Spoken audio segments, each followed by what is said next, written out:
Okay. Yesterday we had His Excellency President Yoweri Kaguta Museveni addressing the nation in his State of National Address on matters of national importance.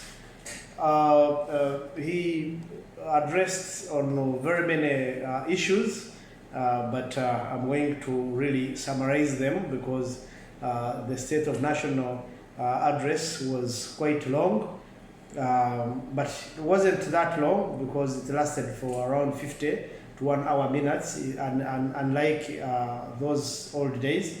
But still, today he talked about other things. As always, he talks about history, and he talked about human justice and human rights protection, and he committed himself in continuing defending and protecting human rights. He talked about trade and economic order, environment and the wetlands as usual, and the meeting with the religious leaders, government achievements. So he talked about all of those things. However, he talked about the judicial system, which he said that it is really not doing a fair way, because he noted the case of Zebron during the early days of his war in the bush, that there was a character called Zebron, that this person killed 3 people, and when the case came to their army command, one lawyer known as Jim Muhwezi of those days said that it was not him as a person who killed, but rather it was the beer within him, that he had drunk, or he took some bottles of beer, and therefore he became intoxicated. So for those who are familiar with law terms, in law terms there are defenses that one person can really bring before the law in case that person is facing criminal charges, so that he can protect himself or convince court to acquit or reduce the punishment. Now, Honorable Jim Muhwezi, in his wisdom, he said that Zebron, according to the president, that Jim Muhwezi ruled that or submitted that it was not Zebron who had killed, but it was the beer within him that he had taken that made him kill these 3 people. Therefore, they overruled his submission, and Zebron later was killed by the command. So anyway, so he noted this, that it is not proper that the judicial system to continue dismissing charges against people over such a small defenses of the law. Then he also talked about Muhwezi arresting people, that many people are saying that that the old days have come back. Those things that took people into bush to fight for liberation, the same things have come back into play, because General Muhwezi was is arresting people, and in the same way how those Obote's government used to do. So President Museveni dismissed these facts. He said it is not true, because Muhwezi arrests people and he produces them before court. So now, where does this leave those who think President Museveni doesn't know what Muhwezi is doing, and he's doing it, by the way, maybe on his own instructions, or so on and so forth. So this shows that President Museveni is actually following up every issue, and he knows that Muhwezi is doing whatever he's doing, he's treating whatever he's treating, and probably Museveni showed yesterday in his address that he knows, he's aware of everything. And he said it cannot be comparable, the old governments and his government, because for them they could arrest, kidnap people and kill them.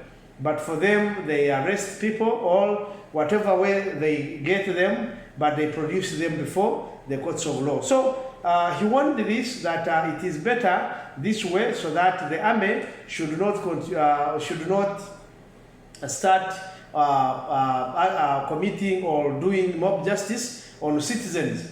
That when they see citizens, they just shoot and finish the business there and then. But rather they arrest and take them to courts of law. Then in his address, he also talked about corruption, that in his government of this term, that there will be no more corruption, that this is a term of no sleep, and therefore there will not be corruption, there will not be laziness and all that. So let's watch the time, the space. We see how all goes, whether corruption will be really handled or in one way or the other. So he talked about very many other things. He talked about the last days in all terms of his governance, that corruption was too much, that later he came to learn of his office attendants or officials at State House, who used to charge 30 million Ugandan shillings for people who wanted to submit their letters, their documents, their requests, and so on and so forth to the office of the president. So this also was mentioned by him, and he said he arrested the culprits, and therefore that as a bid of fighting against corruption. He also talked about the case of Colonel Kiza, Dr. Colonel Kiza Besigye, that he is refusing to be tried, that the system, that he's refusing to be tried in the court of Uganda, and he termed this as unfair, that the system is not doing it well, because if a suspect refuses to be tried and also the system takes it that lately, then he said that is not fair. He said that if Colonel Kiza Besigye and his supporters are saying that Dictator Museveni and his family are torturing Besigye for nothing, let him come and prove them not. Let him come and prove them. So probably let's wait to hear from the lawyers of Besigye and Besigye himself, if he is given time to express about that in the courts of law.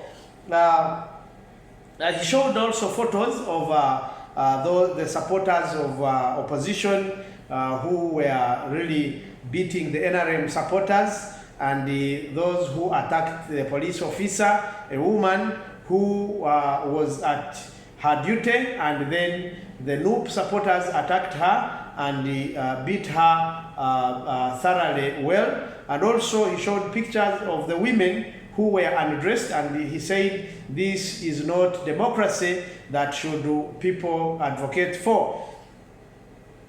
He also talked about the slogans that were developed by opposition people, that Tajja Kulaira, and Tajja Kulaira, that, which literally means that he will not be sworn in, that they used to call the women, to threaten women who of Uganda, that because you are the one who have really let this man insist on us, voting him every day, all time, and he keeps being voted by you, women of Uganda. So this, he said, excuse me. So he said, under democracy, let people support whoever they want.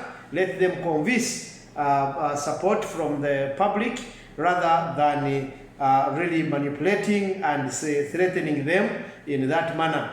He talked about Miriam Matembe, calling her my sister Miriam Matembe. I saw her limping coming to court, and I felt pity for her. I felt sorry. But later on, when he was granted the court bail to go out of prison, the Miriam Matembe forgot to walk normally, like to walk the walk of previous sleeping, but he walked normally. Thus, he said people are manipulative. So that is a summary of what President Museveni gave us in his State of National address yesterday on matters of national importance. And later he said he will not waste a lot of time for Ugandans. Let him go and leave people to go and watch World Cup. And he said he can't waste people's time anymore. Let him go also, and people go and watch. So that's what you have to say. And what did you hear in the State of the National Address? What did you learn? What new did the President Museveni talk about in this his State of National Address? How do you see it promising to soften the situation that is taking place in the country within these days, where we see people being arrested and in one way or the other, others are in prison without trial or with delayed trial and all that. So a quick reminder is that President Museveni is aware of whatever General Muhoozi is doing. So if you watch the State of National Address, you must have observed that, and therefore act responsibly so that you don't become a victim of whatever is going on, because it is a planned move of General Muhoozi to behave that way he is behaving. Perhaps it could be maybe a new way of doing things within this Kisanja, or this term which he called term of no sleep. So be careful with the words you speak. Be careful with whatever you're doing, because it may not end up well with you. Please don't forget to like, comment, and subscribe. To subscribe, tap on that subscribe word down where you see the bell, and then you will have followed me and subscribed so that you can always get every video that I post. Thank you very much for listening to me. For God and